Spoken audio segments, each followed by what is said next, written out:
You're applying to our national community of professional scientists.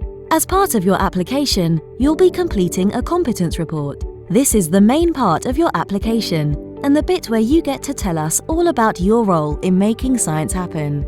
The competence report has 5 sections. It is important to assessors that you provide key details. This short guide will help you write a competence report that maximizes your chances of being accepted onto the Science Council first time round.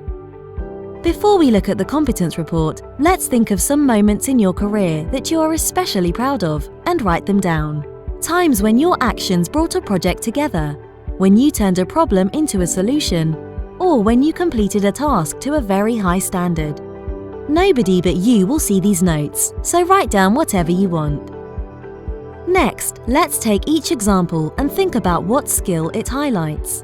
There are no right or wrong answers. You're just untangling your experience into separate skill sets. For example, let's say you improved the way a sample is collected. Which skills did you use? If you had to interact at length with a colleague, then that's an example of interpersonal skills at work. If you had to read up on a theory or technique and then put it into practice, then you're applying your knowledge. If you sourced some new equipment or a new method that would save time or money, then those are process improvement skills which contribute to your professional practice. We want to understand not just what you know, but how your understanding informs your problem solving. It can be helpful to look at verbs as clues. For instance, if we ask you to tell us how you assess and select appropriate scientific techniques, procedures, and methods, the keywords are assess and select. Don't just tell us what technique or procedure you used. Tell us how you decided it was right for the task so we can see your reasoning. The prompts will be slightly different for each register. But if you are asked how you analyze, interpret, or evaluate something, use these as hints when drafting your response. When do you take personal responsibility in the workplace, either for yourself or for others? Maybe you write risk assessments for your laboratory, or perhaps you once saw a recurring issue in a standard practice and shared a better alternative with your colleagues. We want to see that our scientists can demonstrate superior people skills. In this section, you will demonstrate communication between colleagues, peers, and decision makers. This section is about procedures, methods, and resources. Think about times when you have chosen various methods and techniques, and any steps you've taken to improve resources in your workplace.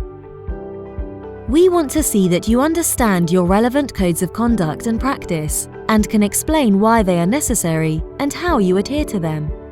Show us how you maintain and enhance your own professional development. How do your examples fit into each of these areas? Some might fit into more than one. If you need to, go back and explore each section again. Once you see which examples demonstrate each competence, you can start writing your report. Let's look at what a good report looks like. Your opening few lines outline the problem or situation, or give an overview of the task you're going to describe. Now, tell us what solutions you proposed, or how you made your task work. As well as what you did, tell us why you did it, and relate it back to the subject heading like knowledge or interpersonal skills. Use I as much as possible to tell us about your personal contribution. Next, write about how you implemented the solution, or how you overcame the problem. To make your answer especially strong, round off by relating this back to your day-to-day job and how it enabled you and your colleagues to do a better job in the long run. Your example may be more or less complex depending on which register you are applying for, but the principle is always the same. This matrix will help give you an idea of the level your competence report should be at. You can either pause here or find the links at the end of the video. A very common mistake to make is to just include your inputs. Outputs are even more important. They show whether your skills are making a difference. Here are some simple examples. Make sure you include outputs in every section. Finally, it's a good idea to ask your mentor or sponsor to check your application before you send it. We have lots of resources to help you complete a brilliant competence report. If you need more help, just email us.